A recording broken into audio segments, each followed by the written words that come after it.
दोस्तों, इसके पहले भाग का लिंक कमेंट बॉक्स में पिन कर दूंगी। मेरा प्यार तू, मेरी नफरत भी तू, भाग 15। शिवी, उनका नाम तन्मय है, तन्मय सिंघानिया, वही मम्मा के साथ घूमने। रुद्र, फिर तुम क्यों नहीं गई? शिवी, क्योंकि मैं आपसे मिलना मिस नहीं करना चाहती थी ना, इसलिए मैं नहीं गई। मुझे आपसे मिलना था, आपसे बहुत सारी बातें करनी थी, और आप तो उस हैंडसम अंकल से भी ज़्यादा हैंडसम हो। शिवी की चिकनी चुपड़ी बातें सुनकर रुद्र के चेहरे पर स्माइल आ जाती है और वह शिवी के गले लगाते हुए बोलता है, तू उनके साथ घूमने नहीं गई तो क्या हुआ, तुम मेरे साथ चलोगी? शिवी एक्साइटमेंट के साथ कहती है, कहाँ पर डैडा? चलो, तुम हाथ राइडिंग देखना चाहोगी? शिवी, सच्ची में क्या आप मुझे शूटिंग दिखाने के लिए ले जा रही हो? बहुत ज़्यादा एक्साइटेड हूँ मैं जाने के लिए, क्योंकि मुझे शूटिंग देखना बहुत ज़्यादा पसंद है डैडा। प्लीज़ डैडा, अब जल्दी से चलो। रुद्र शिवी को अपने साथ अपने प्राइवेट जगह लेकर जाता है। शिवी उस जगह को देखकर बहुत ज़्यादा खुश हो जाती है, क्योंकि वहाँ पर उसके मनपसंद की हर एक चीज़ थी। शूटिंग स्पॉट, हॉर्स राइडिंग और भी बहुत सारे स्पोर्ट्स गेम थे वहाँ पर। शिवी अपनी चमकती हुई आंखों से चारों तरफ देखती है। रुद्र शिवी का हाथ पकड़ के एक ब्लैक घोड़े के पास लेकर जाता है और बोलता है, शिवी, इससे मिलो, इसका नाम है बादल, और बादल, ये मेरी प्यारी बेटी शिवी सिंह राठौर। शिवी भी उस घोड़े को बहुत ही एक्साइटमेंट के साथ देख रही होती है। शिवी, डैडा, क्या मैं इसको एक बार छू सकती हूँ? रुद्र उसके बालों पर हाथ फेरते हुए बोलता है, आप इसको छू ही नहीं, आप इसके ऊपर बैठ भी सकते हो। शिवी फिर अपना छोटा सा मुंह बनाकर बोलती है, पर मैं नहीं बैठ पाऊंगी, क्योंकि मैं बहुत छोटी हूँ ना, और ये तो मुझसे बहुत बड़ा है, तो इसकी ऊंचाई तक पहुँच नहीं पाऊंगी। यह बोलकर वह अपना मुंह लटका लेती है। रुद्र, इसमें कौन सी बड़ी प्रॉब्लम है? चलो, हम दोनों बैठ के हॉर्स राइडिंग करेंगे। शिवी रुद्र की बातें सुनकर खुशी के मारे उछलने लगती है। थोड़ी देर तक दोनों बाप बेटी हॉर्स राइडिंग करते हैं। फिर रुद्र उसको शूटिंग स्पॉट पर लेकर जाता है। रुद्र, तुम शूटिंग देखना चाहोगी? शिवी, हाँ डैडा। रुद्र पास में ही रखा एक बंदूक उठाता है और सामने निशाना लगा देता। रुद्र के चलाए गए सारे बुलेट जाकर सही जगह पर लगते हैं। यह देखकर शिवी अपनी जगह पर आने लगती है और ताली बजाते हुए बोलती है, वाह डैडा, आप तो एकदम super cool, you are the best dada, I love you lot. Rudra के चेहरे पर एक बहुत बड़ी वाली स्माइल आ जाती है शिवी की बातें सुनकर, और वह भी उसको अपने गले से लगाकर बोलता है, लव यू टू मेरा बेबी, और उसको बहुत सारी किस देता है। तभी शिवी को कुछ याद आता है और कहती है, डैडा, हमें जल्दी यहाँ से चलना पड़ेगा स्कूल, नहीं तो ड्राइवर अंकल वहाँ पर आ गए और मैं उनको नहीं दिखी तो टेंशन में आ जाएंगे ना, और फिर मम्मा को भी बता देंगे, फिर सीक्रेट खुल जाएगा। रुद्र उसके गालों पर एक लाइट किस करते हुए बोलता है, तुम्हारे ड्राइवर अंकल से आने से पहले हम दोनों स्कूल में होंगे शिवी, पर हम जल्दी से नहीं गए तो लेट हो जाएंगे ना। रुद्र, बिल्कुल नहीं मेरा बेबी, तुम्हारे पापा सुपर हीरो है ना, जो चुटकी में वहाँ पर पहुँच जाएंगे। शिवी, सच्ची में? रुद्र, बिल्कुल। थोड़ी देर बाद रुद्र शिवी को उसके स्कूल छोड़कर बाय करके वहां से अपने ऑफिस के लिए चला जाता है। उसके जाते ही 5 मिनट बाद शिवी का ड्राइवर आता है उसे पिक करने के लिए। दूसरी तरफ शॉपिंग मॉल में तन्मय, विधि, शिवाय तीनों को एंजॉय करती हैं और शॉपिंग करने के बाद घर आ जाती हैं। तन्मय घर आते ही शिवी को अपने गोद में उठाकर हवा में उछालने लगता है, मेरी एंजल स्कूल क्यों चली गई थी?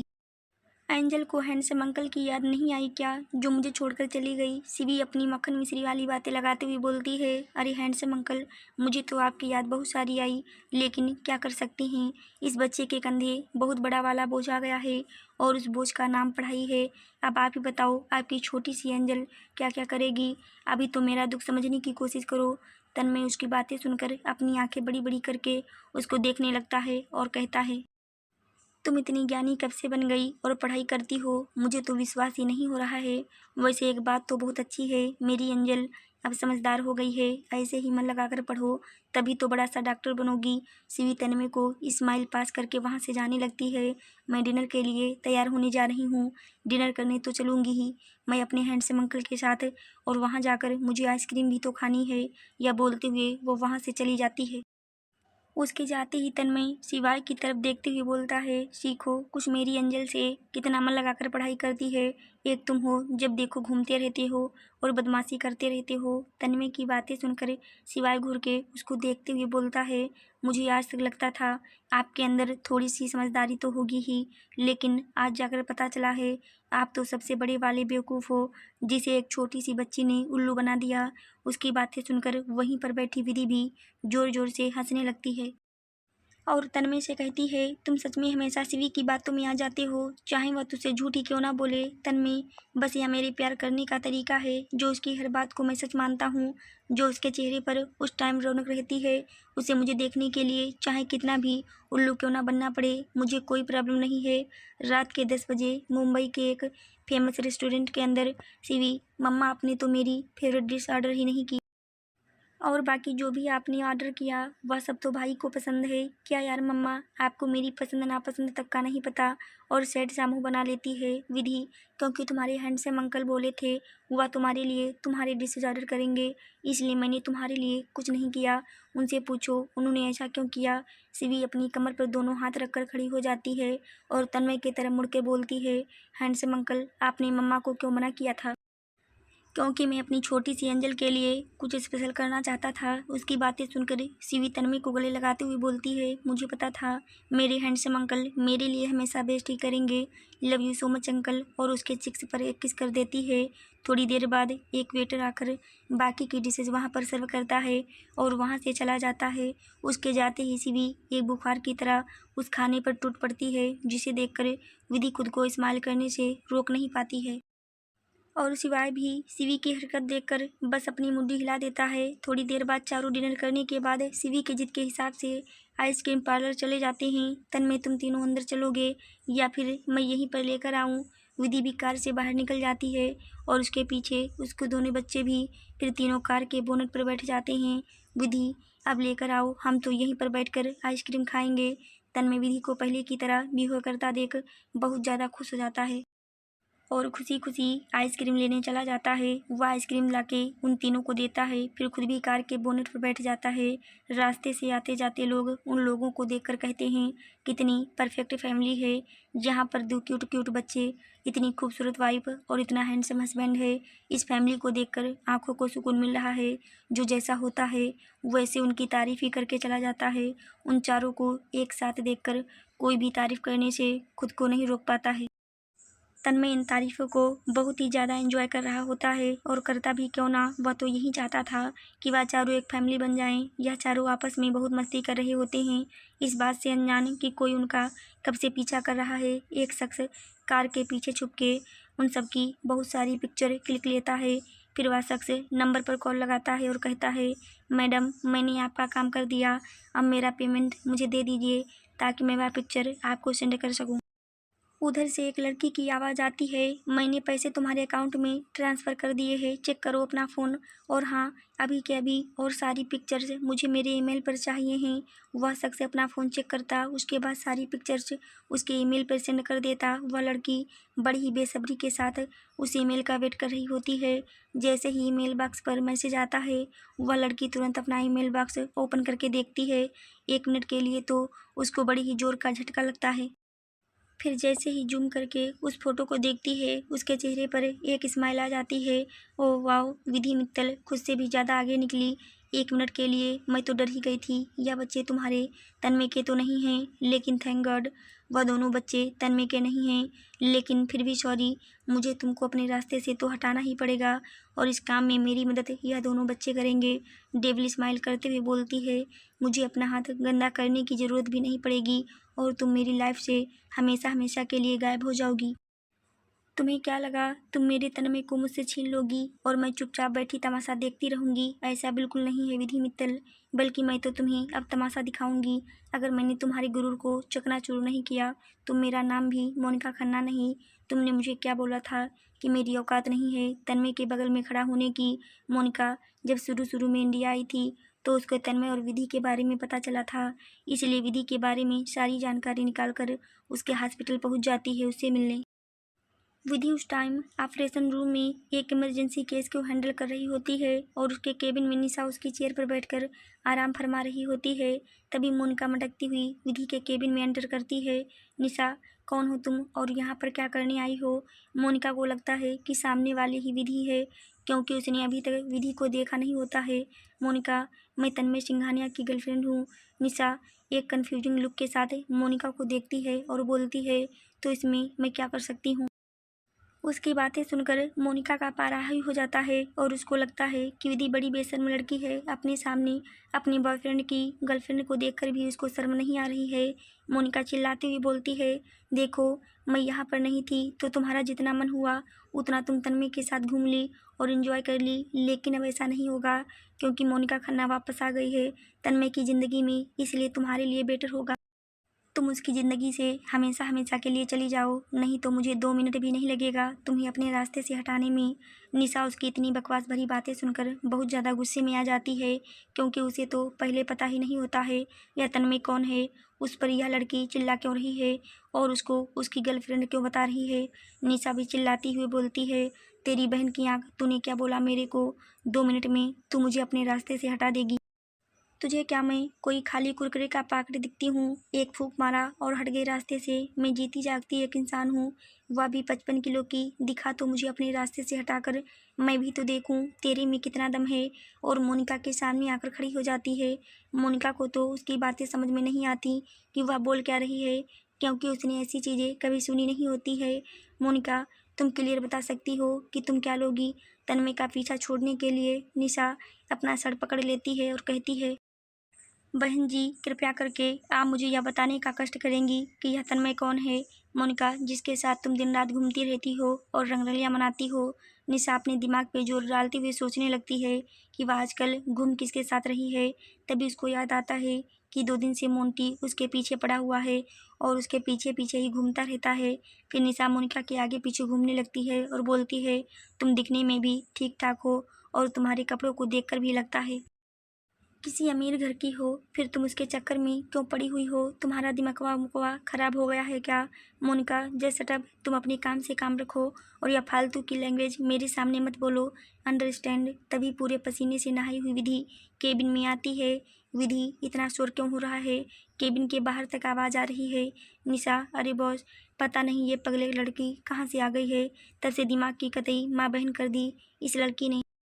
पता नहीं कौन तन्मय है, किसकी गर्लफ्रेंड है और बकवास किए जा रही है मेरे साथ। विधि एक नज़र मोनिका को देखती है और बोलती है, कौन हो तुम और यहाँ पर क्या कर रही हो? मोनिका, तुम विधि हो? फिर यहाँ कौन है?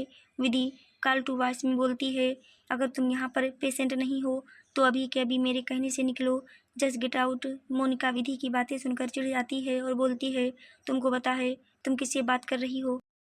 अब जब तुमको ही नहीं पता है तुम कौन हो तो हमें कैसे पता होगा बहन जी? मोनिका, जस्ट शट, इडियट लड़की, पहले नहीं बता सकती थी तुम विधि नहीं हो? कितना टाइम वेस्ट कर दिया मेरा। फिर विधि की तरफ देखकर बोलती है, मैं तन्मय सिंघानिया की गर्लफ्रेंड हूँ, इसलिए चुपचाप से तुम मेरे रास्ते से हट जाओ, या तुम्हारे लिए अच्छा होगा, नहीं तो 1 मिनट नहीं लगेगा मुझे तुम्हें यहाँ से गायब करवाने में। विधि जो कब से उन दोनों को इग्नोर कर रही थी, वह मोनिका के सामने आकर खड़ी हो जाती है और बोलती है, मैं उसके रास्ते से नहीं हटूंगी, अब बोलो जो करना है कर लेना मेरा, मैं तुम जैसी एड़ी गरी लड़की से नहीं डरती। और क्या कहा तुमने? तुम तन्मय सिंघानिया की गर्लफ्रेंड हो? एक बार जाकर खुद को आईने में देख लेना, तुम उसके बगल में खड़े होने के लायक भी नहीं हो और मुझे नहीं लगता कि उसकी चॉइस इतनी गंदी है कि तुम जैसी लड़की को अपनी गर्लफ्रेंड बनाएगा। फिर मोनिका उसकी असिस्टेंट की तरफ देखकर, जस्ट गेट लास्ट, और दोबारा अपनी गंदी शक्ल लेकर मेरे सामने मत आना, नहीं तो तुम सोच भी नहीं सकती मैं तुम्हारे साथ क्या करूँगी। अब आगे मोनिका अपने असिस्टेंट को कॉल करके बोलती है, मेरा कल अमृता सिंह के साथ अपॉइंटमेंट फिक्स करो। असिस्टेंट, ओके मैम, मैं अभी करता हूँ। मोनिका फ़ोन रखने के बाद कुछ देर तक अपने ईमेल को घूरती रहती है, फिर बोलती है, तुम दोनों मेरा वह हथियार हो जिससे मैं अपने दुश्मन को मार सकती हूँ, वह भी खुद पे कोई ब्लेम आए बिना। फिर अपना मुँह बनाती हुई बोलती है, तुम दोनों ना अपनी बुरी किस्मत के साथ पैदा हुए हो, मुझे बहुत बुरा फील हो रहा है कि मुझे तुम दोनों को अपना हथियार बनाना पड़ रहा है उस विधि को रास्ते से हटाने के लिए। लेकिन टेंशन मत लेना आप दोनों, तुम दोनों को भेजने के बाद तुम्हारी माँ को तुम लोग के पास भेज दूंगी, फिर तुम तीनों मिलकर एंजॉय करना। नेक्स्ट मॉर्निंग विधि सुबह 7 बजे उठती है। उसके बाद शिवाय शिवी दोनों को स्कूल के लिए फटाफट तैयार कराकर स्कूल भेज देती है और खुद जाकर ऑफिस के लिए निकल जाती है। विधि ऑफिस पहुँचकर जैसे ही अपने केबिन में जाने को होती है, तब ऑफिस का एक स्टाफ मेंबर आकर बोलता है, मैम मिस्टर मित्तल आए हुए हैं आपसे मिलने और वह मीटिंग में आपका वेट कर रहे हैं। विधि उस स्टाफ मेंबर को जाने का इशारा करती है और खुद मीटिंग रूम की तरफ चल देती है। मीटिंग रूम के अंदर आनंद जी आराम से बैठकर काफ़ी पीते हुए न्यूज़पेपर पढ़ रहे होते हैं। विधि गेट पर खड़े होकर कुछ देर तक उनको देखती है, फिर अंदर चली जाती है। विधि, हेलो मिस्टर मित्तल, आप इतनी सुबह सुबह मेरे ऑफिस में, कोई काम था आपको? आनंद जी विधि की आवाज़ सुनकर उसकी तरफ मुड़ते हैं और कहते हैं, काम तो था बेटा, पर पहले बैठे तो। विधि भी चुपचाप से एक चेयर खींचकर सामने बैठ जाती है। जी कहिए, क्या काम था आपको? आनंद जी, पापा ने आज शाम को घर पर बुलाया है, इसलिए हम तुम्हें लेने आ गए। विधि, सॉरी मिस्टर मित्तल, बट आपको खाली हाथ ही जाना पड़ेगा, क्योंकि मेरी यहाँ पर बहुत इम्पोर्टेंट मीटिंग है, उसको मैं किसी भी हाल में कैंसिल नहीं कर सकती। आनंद जी, कोई बात नहीं बेटा, मैं वैसे भी आज फ्री हूँ, तो मैं तुम्हारा वेट कर लूँगा, जब तुम फ्री होगी तब हम चलेंगे। विधि, पर कहीं ऐसा ना हो मिस्टर मित्तल कि आप इंतज़ार करते रहें और मैं आपके साथ चलने के लिए टाइम ना निकाल पाऊँ। आनंद जी, मानने पर तो भगवान भी मान जाते हैं, तुम तो फिर भी मेरी अपनी बेटी हो, तुम ज़रूर चलोगी मेरे साथ शाम को घर, और मैं यहीं पर हूँ, तुम्हारा इंतज़ार कर रहा हूँ। फिर बिना कुछ बोले वो वापस से अपना न्यूज़पेपर पढ़ने लगते हैं। दूसरी तरफ एक रेस्टोरेंट के अंदर एक प्राइवेट रूम के अंदर बैठकर अमृता बेसब्री से किसी का इंतजार कर रही होती है। तभी उस प्राइवेट रूम का गेट ओपन होता है और एक लड़की बड़े ही स्टाइल में चलते हुए उसके सामने आकर खड़ी हो जाती है। मोनिका, हेलो मिस सिंह, मैंने कहीं आपको ज़्यादा इंतजार तो नहीं करवाया? अमृता मोनिका को डोंट मारते हुए कहती है, अरे नहीं, आप तो बड़ा जल्दी आ गई, मुझे तो लगा ही नहीं था कि आप इतनी जल्दी आ भी जाएंगी मिस खन्ना। मोनिका अमृता की टोन को बहुत ही अच्छी तरह समझती है, लेकिन फिर भी मुस्कुराते हुए जवाब देती है, मोनिका खन्ना कभी भी अपनी कही हुई बातों को नहीं भूलती और ना ही अपना प्रॉमिस को कभी तोड़ती है, और वैसे भी मैंने आपको यहाँ पर बुलाया था, मुझे तो यहाँ आना ही था। अमृता, फिर यह भी बता ही दीजिए किस लिए बुलाया था आपने मुझे यहाँ पर? मोनिका, इतनी भी जल्दी क्या है, पहले कुछ ऑर्डर कर लेते हैं और आराम से खा पी के बातें करते हैं, क्योंकि मुझे नहीं लगता जिस बात के लिए मैंने आपको यहाँ पर बुलाया था वह बात जानने के बाद आप कुछ खाने के मूड में भी रहेंगी। अमृता, मैं अपनी एक दिन की शूटिंग रोक के यहाँ आपसे मिलने आई हूँ और आप है कि फालतू की बातों में समय बर्बाद कर रही हैं। जो कहना है साफ साफ कहिए, बाकी मैं बाद में डिसाइड करूँगी कि मुझे वह बात जानने के बाद खाने का मन कर रहा है या नहीं। मोनिका, ठीक है, जब आपकी यही इच्छा है तो हम बताते हैं आपको। फिर वह अपना फ़ोन निकाल के अमृता के सामने रख देती है। अमृता, मिस खन्ना, मुझे लगता है मुझे अब यहाँ से जाना चाहिए, आप फालतू में मेरा टाइम वेस्ट कर रही हैं। और जैसे ही उठकर जाने लगती है, मोनिका उसके पीछे से बोलती है, आपको नहीं लगता एक बार आपको उन फ़ोटो को देख लेना चाहिए? अमृता, मुझे किसी का भी फ़ोटो देखने में कोई इंटरेस्ट नहीं है, खासकर उस विधि का तो बिल्कुल नहीं। मोनिका, मैं आपको विधि का फ़ोटो दिखा ही कहाँ रही हूँ, मैं तो आपको उन बच्चों का फ़ोटो देखने के लिए बोल रही हूँ। एक बार देखिए तो सही, उसके बाद आप चली जाइएगा। अमृता इरिटेट होते हुए जाकर वापस से कुर्सी पर बैठ जाती है और फोटो देखते हुए बोलती है, किसके बच्चे हैं यहाँ और या विधि के साथ क्या कर रहे हैं? मोनिका उसको ऐसे देखती है जैसे किसी पागल को देख रही हो, फिर एक्सप्लेन करते हुए कहती है, मिस सिंह, आप सच में राठौर की गर्लफ्रेंड हैं या फिर उनकी गर्लफ्रेंड होने का दिखावा करती घूमती रहती हैं? अमृता, मैं उसकी गर्लफ्रेंड हूँ और इस बात की सफाई मुझे नहीं लगता कि मुझे किसी को देने की ज़रूरत है। मोनिका, रिलैक्स मिस सिंह, अगर आप सच में ही गर्लफ्रेंड हैं तो आप उनको पता नहीं कितनी बार देखी होंगी, उसके बाद भी आप उन बच्चों को पहचानने से इनकार करती हैं। अगर आपकी जगह पर एक पागल इंसान को भी बिठा दिया जाए तो भी वह पहचान जाएगा कि वह बच्चे किसके हैं। मोनिका की बातें सुनकर अमृता ध्यान से उस फोटो को देखने लगती है। जैसे ही वह जूम करके उन बच्चों को देखती है, उसकी आंखें लगभग बाहर आने को होती हैं।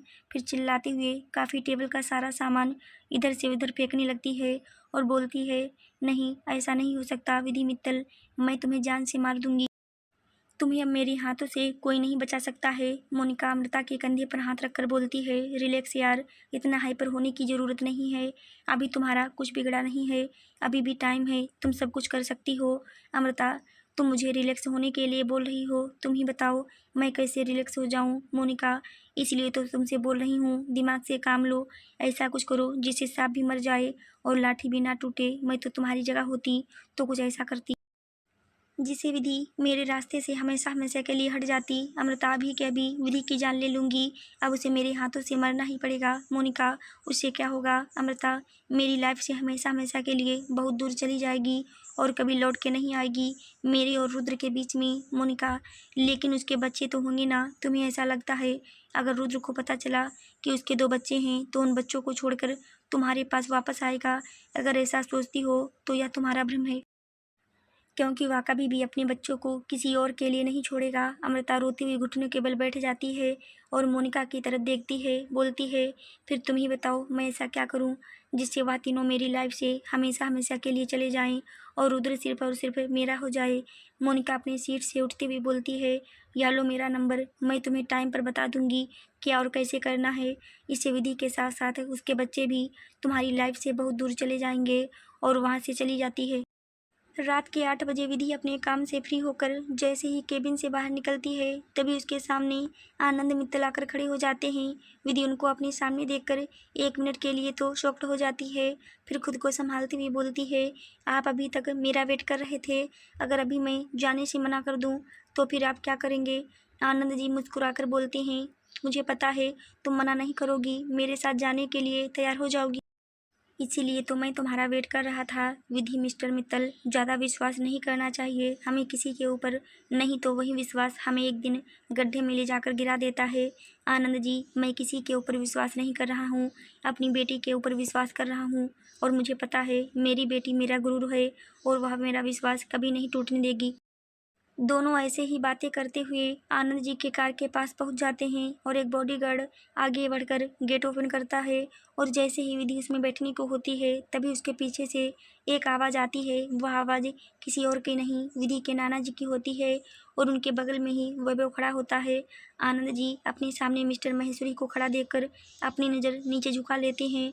महेश्वरी जी आगे आकर विधि के सामने खड़े हो जाते हैं और विधि का हाथ पकड़ते हुए बोलते हैं, विधि बेटा, तुम इस इंसान के साथ कहाँ जा रही हो? विधि, नाना जी, मैं इनके साथ दादाजी से मिलने जा रही हूँ, उन्होंने मुझे डिनर पर इनवाइट किया है।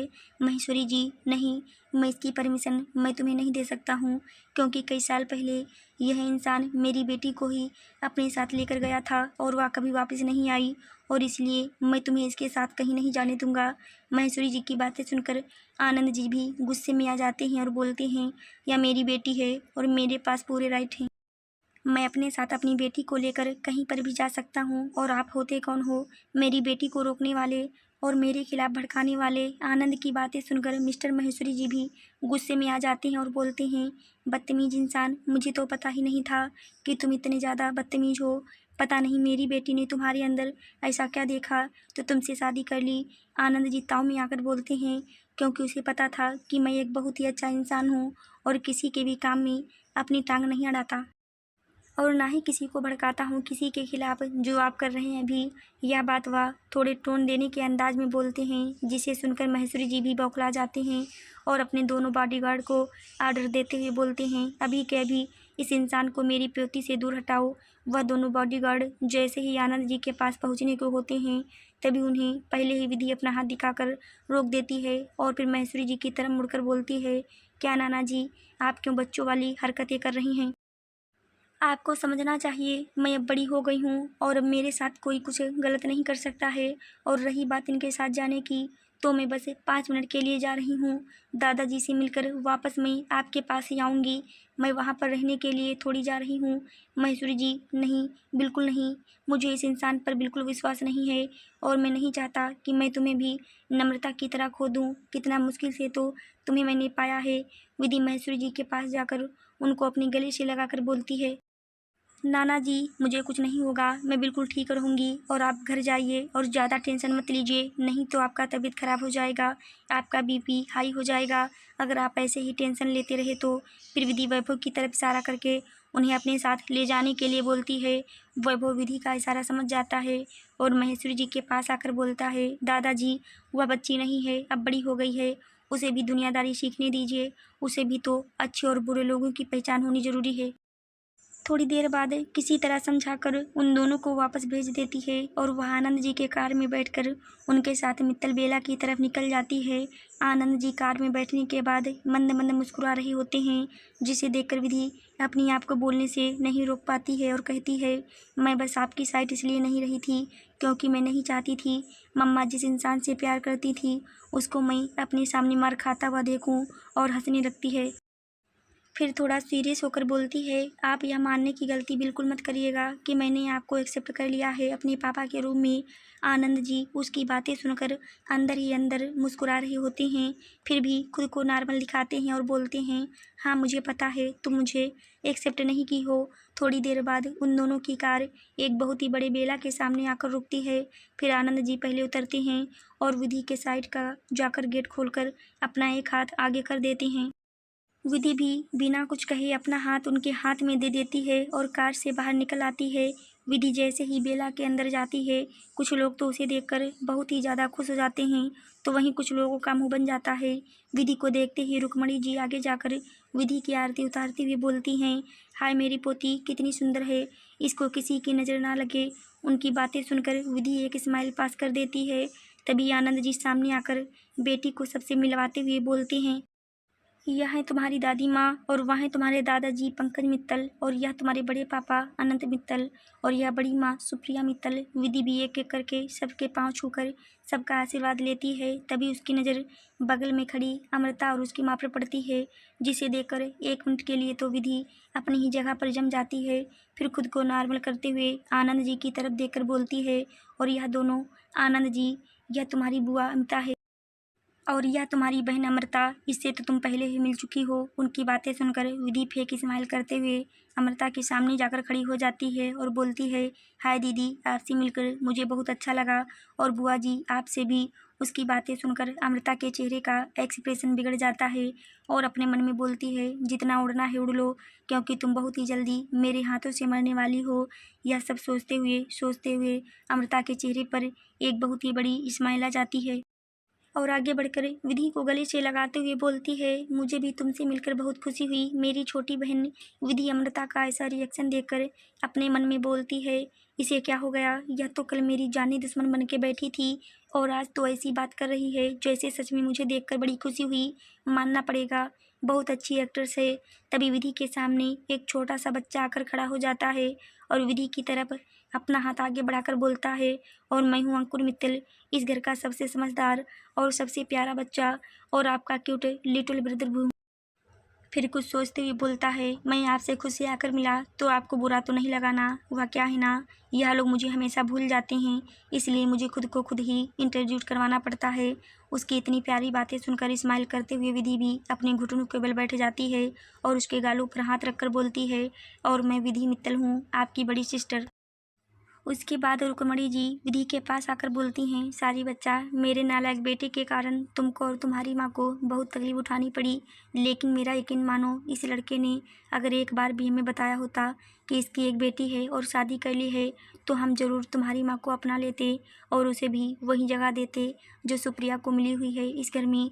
और मुझे पता है हम तुम्हारी लाइफ में अचानक से आ गए हैं और तुम हम सबको अपनाना भी नहीं चाहती हो, लेकिन हमारा यकीन मानो हमने जानबूझकर तुम्हें और तुम्हारी माँ को नहीं छोड़ा था, इसलिए उस बात को भूल जाओ और हम नए सिरे से शुरुआत करते हैं जहाँ सिर्फ परिवार का प्यार होगा और कुछ नहीं। या बोलकर वह विधि के माथे को चूम लेती हैं। तभी पंकज जी कहते हैं, रुक्मणी जी अगर आपका प्यार जताना हो गया हो तो मुझसे भी मिलवाइए मेरी पोती को। रुक्मणी जी बिल्कुल नहीं, पहले मुझे इसको देख तो लेने दीजिए जी भर के।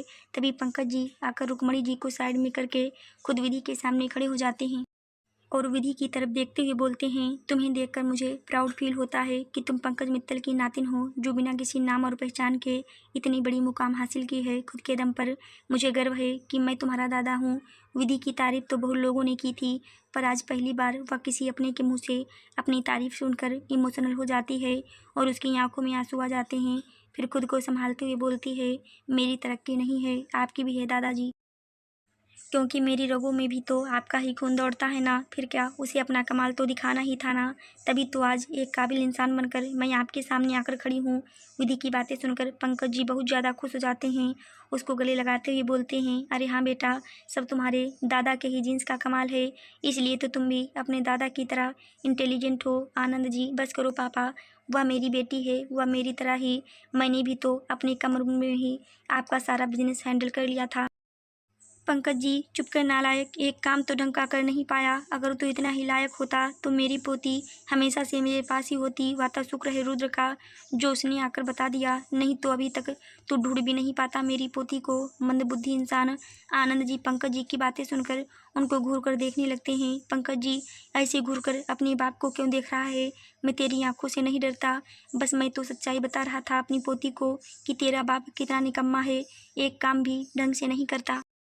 इसमें गलती क्या है? जो सच्चाई वह मैंने बता दी तो इसमें गुस्सा होने वाली क्या बात है? उन दोनों की बच्चों वाली लड़ाई देखकर विधि मुस्कुराने लगती है। उसको मुस्कुराता हुआ देखकर रुक्मणी जी बोलती हैं, तुम तो हंसते हुए और ज़्यादा खूबसूरत लगती हो। तभी बीच में ही पंकज जी बोलते हैं, तुम बाहर मत मुस्कुराना, नहीं तो वह लोग तुम्हें मुझसे चुरा लेंगे और मैं नहीं चाहता मेरी पोती को मुझसे कोई चोरी करके ले जाए। रुक्मणी जी, या क्या फालतू की बातें कर रहे हो आप? बच्चों को हमेशा हंसते मुस्कुराते रहना चाहिए, ना कि आपकी तरह मुंह फुलाकर बैठे रहना चाहिए। इसके आगे की कहानी जानने के लिए देखिए कहानी का अगला भाग 16। दोस्तों अगर आपको हमारी कहानी अच्छी लगी हो तो मेरे चैनल को लाइक शेयर सब्सक्राइब जरूर करें। फिर मिलते हैं दोस्तों कहानी के अगले भाग में, तब तक के लिए धन्यवाद।